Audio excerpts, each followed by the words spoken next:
اوس راځو د اووم درس پاتې برخې ته. اووم درس د اووم درس پاتې برخه کې موږ تاسو دا وایو چې څنګه موږ تاسو کولی شو یا په ښه توګه سره موږ تاسو څنګه کولی شو چې په نومیناتیو، اکوزیټیو او داتیو حالت باندې سر خلاص کړو. نو د دې دپاره چې تاسو دا په ښه توګه سره زده کړئ، څلور مهم قوانین په یاد ولرئ. یو د هغې قوانینو څخه دا دی چې تاسو وکولای شئ خصوصا اکوزیټیو او داتیو دا یو ډیر د شاګرد لپاره یو مشکل درس وي. ده که تاسو اوس دغه څلور قوانین په نظر کې ونیسئ، انشاءالله تاسو دا مشکل به تر پایه پورې، یعنی د هر لیوله چې تاسو غواړئ درس وایئ د هغه وخته پورې به تاسو دا مشکل حل وي. نو راځو اوس هغه څلور قوانین کوم دي. د مثال په ډول سره دلته موږ تاسو وایو چې ich finde den Flur Ich finde den Flur zu klein. یعنی دا ich finde den Flur دغه فلور هغه ته وایي غولی.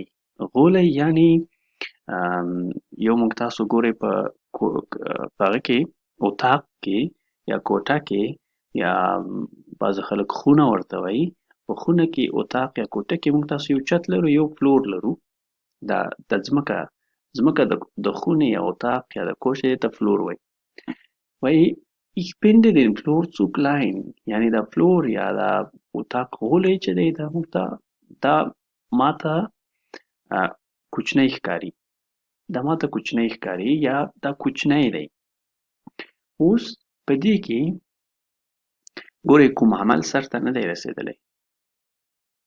وایي دا ماته کوچنی ښکاري یا دا کوچنی دی، خو په دې ځای کې یو قانون چې اول قانون دی هغه دا دی چې بعضې فعلونه موږ تاسو لرو چې هغه یا اکوزیټیو وي، هغه په ذات کې یعنی په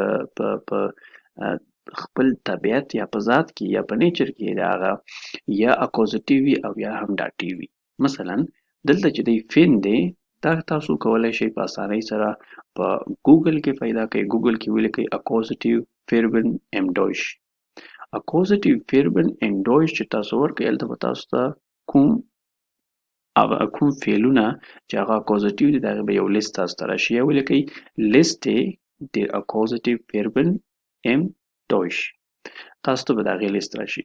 اول قانون دا شو چې تاسو دا فعلونه پیدا کړئ، هغه عامیانه فعلونه چې هغه په عام ډول په روزانه ژوند کې استفاده کېږي هغه تاسو پیدا کړئ او هغې ځان سره یو لیست جوړ کړئ چې دا اکوزیټیو دي او دا داتیو دي. لومړی قانون. دوهم قانون وګورئ جمله ساکنه ده که حرکي ده. ساکنه یا حرکي په دې معنا چې هغه جمله کې وګورئ چې کوم عمل چې کوم سر ته پکې رسېدلی یا کومه جمله چې ده آیا هغه عمل داسې عمل دی چې هغه یو حرکي دی یا که ساکن دی. مثلا دغه جمله چې ده ich finde den Flur zu klein، یعنی دا ماته ډېر کوچنی ښکارېږي، یعنی یا دا کوچنی دی دا غولی. یا ich finde das Bad zu klein، یعنی باد حمام ته وایي دا حمام چې دی دا کوچنی دی. آیا په دې جمله کې یا دغه کومه خبره چې کوم حرکت شته، کوم داسې عمل دی چې هغه یو حرکي عمل دی؟ نه، دا یو کوچنی حمام دی. دا یو د هغه چې دی وایي دا د ټوایلټ د تشناب کوچنی دی. zu klein ډېر کوچنی دی. یا ich finde ماته ډېر ich finde یعنی ماته ډېر کوچنی ښکاره شو، یعنی دغه عمل چې کوم دی په دې کې کوم حرکت نشته، ساکن حالت دی. نو همیشه په یاد ولرئ دوهم قانون د اکوزیټیو او داتیو پیژندلو دا دی چې اکوزیټیو چې وي همیشه ساکن وي، اکوزیټیو جمله چې وي. بل دی دریم قانون. ښه دا دوم شو. بل دی دریم قانون.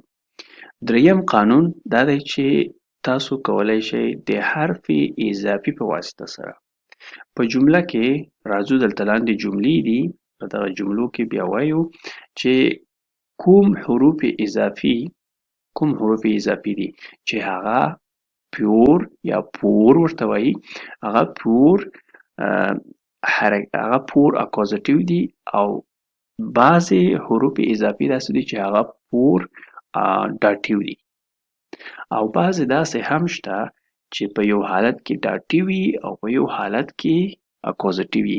دا هغه درس دی چې موږ تاسو بیا په بل نور لیولونو کې وایو او مخته هم راځي بیا. نو دغه قوانین چې دي یعنی عموم کې 3 قوانین بلکې 3 قوانین تاسو په عموم کې په نظر کې ونیسئ، 4 نه 3. یو دا شو چې تاسو خپله د فعل نیچر یا طبیعت یا ذات د فعل پیدا کوئ چې دا فعل اکوزیټیو دی که ډاټیو دی. دوهم جمله ساکنه ده که حرکي ده.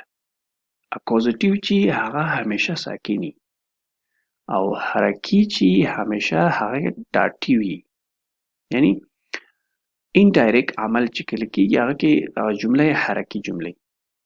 بل دی د حرف اضافي، دا ما تاسو ته وویل دا چې کله تاسو په ګوګل کې ولیکئ داتیو پریپوزیسیونن یعنی حروف اضافي غیر مستقیم، هغه تاسو دلته راځي چې په غیر مستقیمه جمله کې استفاده کیږي، هغه تاسو ته مکمل لیست به تاسو ته راشي او وروسته یې وایو هم. خو اوس موږ تاسو صرف دغه 3 قوانین مهم دي چې تاسو دې باندې سر خلاص کړئ. او بل دی ګورئ ich habe keinen Apfel. ګوره دلته موږ ویلی چې د افل ارټیکل چې دی. ښه اوس راځو بیرته جملو ته. قوانین موږ تاسو 3 قوانین وویل، راځو بیرته جملې ته. ich finde den Flur zu klein. ګورئ ich finde یعنی دغه ماته کوچنی ښکاره شو یا د غولی د خونې یا کوټې یا اتاق چې دی دا کوچنی دی. zu klein دا ډېر کوچنی دی. د دې فلور هغه چې دی ارټیکل چې دی دیر دی. دیر موږ تاسو ویل چې دغه دیر په نومیناتیو کې دغه دیر چې کوم دی په اکوزیټیو کې موږ تاسو ویل چې دا په دین باندې بدلیږي. اکوزیټیو کې دا په دین باندې بدلیږي. صحیح شو؟ یعنی دا بشتمت ارټیکل په اکوزیټیو کې دیر چې کوم دی بشتمت ارټیکل په اکوزیټیو کې په دین باندې بدل شو. دا چې په دین باندې بدل شو د دې اون بشتمت ارټیکل په آینن باندې بدلیږي. ein einen دلته ان زیات شو، دلته هم دا دی ان einen apfel. apfel ولیکئ، هر شی چې ولیکئ د هغې د خپل قوانین مطابق د مذکر سره د مذکر یا دیر سره چې دی هغه په دین باندې بدلیږي په اکوزیټیو کې. بل دی ich finde das Bad zu klein یعنی دغه حمام چې دی دا ډېر کوچنی دی یا ماته کوچنی ښکاره شو. اوس دلته چې دی das Bad دلته das دی که نه ارټیکل بشتمت ارټیکل یې das دی او په اکوزیټیو کې موږ تاسو ویلي وو چې دلته په نومینیټیو کې هم das دی، په اکوزیټیو کې هم هماغه das راځي، کوم فرق نه کوي. صرف په اکوزیټیو کې په دیر کې د دیر په هغه کې په جوړښت یا ساختار کې فرق راځي، نور ټول هماغه شی دي په داتیو هغه کې په اکوزیټیو او په نومینیټیو کې. وبخښئ بل دی ګورئ ich finde die Toilette zu klein. دلته هم دی دی په نومینیټیو کې او دلته هم دی دی. صحیح شو؟ بل راځو ich habe یعنی په دې کې ګورئ ټولې جملې ساکنې دي، کوم عمل پکې سرته نه رسیږي چې هغه داسې عمل نه دی چې په هغې کې کوم حرکت وي یا حرکي عمل وي. ښه بل دی ich habe einen Apfel. دلته مې ویلې چې دیر په دین باندې بدلیږي، نو چې دیر په دین بدل شو دلته د ein سره هم ان زیاتیږي. ich habe einen Apfel. ich habe keinen Apfel. پیغناینونګ حالت دی. بل دی ich habe ein Bad. ich habe kein Bad. زه یو حمام لرم، زه یو حمام نه لرم. ich habe keine Toilette. ich habe eine Toilette. هیله ده چې په دې مو سر خلاص شوی وي. لږ اکوزیټیو او ډاټیو چې دي لږ مشکل درس دی، په آینس کې دا یو مشکل درس دی. اوس دلته راځو موږ تاسو کازټیو او داتیو ترمنځ مثالونه دي او د هغې ترمنځ به تاسو ته فرق لږ نور هم واضح شي. Beispielsweise معنا د مثال په توګه، د مثال په ډول سره. معنا یې ده د مثال. Beispiel معنا مثال، weise په توګه ته وایي، د مثال په توګه، د مثال په ډول. مثلا په انګلیسي کې موږ تاسو لرو for example. صحیح شو؟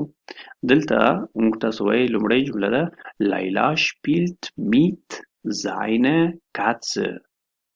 Laila spielt mit seiner Katze. ګورئ دلته اول هغه درې قوانین چې موږ تاسو پورته وویل هغه به په دغه جمله کې عملي کړو. Laila spielt، Laila spielt بازي کول، ساعتېري کول. لیلا چې ده هغه ساعتېري یا بازۍ کوي mit seiner Katze. mit ګورئ د بازي کول څنګه یو عمل دی؟ حرکي عمل دی، معلومه خبره ده. نو چې حرکي شو دا څه شی شو؟ دا داتیو شو. بل دی موږ تاسو mit چې دی یو د هغه اضافي حروفو څخه دی چې هغه پور داتیو دی، پیور داتیو دی، خاص داتیو هغه دی. نو بیا هم دا استفاده شو. زاینر دا وروسته دا درس وایو. زاینر یعنی لیلا چې ده هغه د هغې، زاینر د هغې ملکیت کوي، د هغې د پیشو سره شی کوي، ساعت تېروي، بازۍ کوي. دلته لیلا د هغه د پیشو سره ساعت تېروي، یعنی یو داتیو واقع شوله، یو حرکي جمله شوه. او بل دا دی چې په دې کې حروف اضافي هم راغلی او دا پیور داتیو اضافي حروف دی. د دې څخه موږ تاسو ته معلومات کیږي چې دا جمله داتیو جمله ده. بل دی Ich liebe meine Katze. ګورئ Ich liebe meine Katze. زه زما د پیشو سره مینه لرم.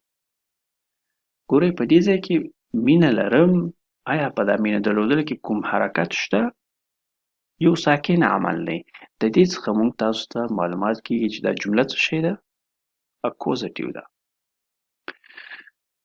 او دلته په دغه جمله کې چې دی یعنی Ich liebe meine Katze یعنی مستقیما دا یو جمله یعنی مستقیم هغه دی، دا پیشو چې دی یو مستقیم ګرنده د عمل ده، receiver of an action ده، یو څه لاسته راوړي مستقیما د یو هغه څخه. نو یو مستقیما په دې خاطر هم دې ته یو هغه ویلی شو، اکوزټیو ویلی شو. یعنی اکوزټیو موږ تاسو مستقیم یا ډایرکټ آبجکټ ته وایي. او دلته چې دی ګورئ لیلا spielt mit seiner Katze. لیلا spielt mit seiner ته دې ځایه پورې چې شو یعنی یو ډایرکټ هغه راځي، خو کاتڅه چې شوه هغه د هغې د پیشو سره بازۍ کوي، یو indirect حالت ځان ته اختیاروي. بل راځو Das Kind hilft seiner Mutter. Das Kind hilft یعنی دغه ماشوم چې دی دا کومک کوي seiner Mutter. ګورئ کومک کول موږ تاسو څه شي کې کومک کوو؟ په یو کار کې کومک کوو. خو یو کار کې چې کومک کوو مثلا یو کار دی مور د کور کار کوي، موږ تاسو هغې کې کومک ورسره کوو، یعنی یو حرکي عمل سرته رسیږي. نو د دې څخه موږ تاسو ته معلومات کیږي چې دا یو داتیو هغه دی، یو داتیو جمله ده. بل دی سایما verkauft ihr Haus. سایما چې دا هغه خرڅوي ihr Haus. دا خرڅولو کې آیا کوم حرکت شته؟ معلومه خبره ده چې د خرڅول کوم حرکي عمل نه دی. نو په دې کې موږ تاسو د دې څخه موږ تاسو ته معلومات کیږي چې دا اکوزټیو دی. بل دی Die Eltern treffen ihre Tochter. treffen ملاقات کولو کې هم کوم حرکت نشته. وایي die Eltern والدین چې دي treffen ملاقات کوي ihre Tochter د دوی د لور سره. بل دی Die Eltern helfen ihren Kindern. وایي دا والدین چې دي helfen کومک کوي د دوی د ماشوم سره، د دوی د ماشومانو سره، یعنی کومک کوي یو حرکي عمل سرته رسوي. دا وو فرقونه. هیله کوم چې تاسو په دې باندې پوه شوي. د نورو درسونو لپاره بیا هم زموږ سره اوسئ.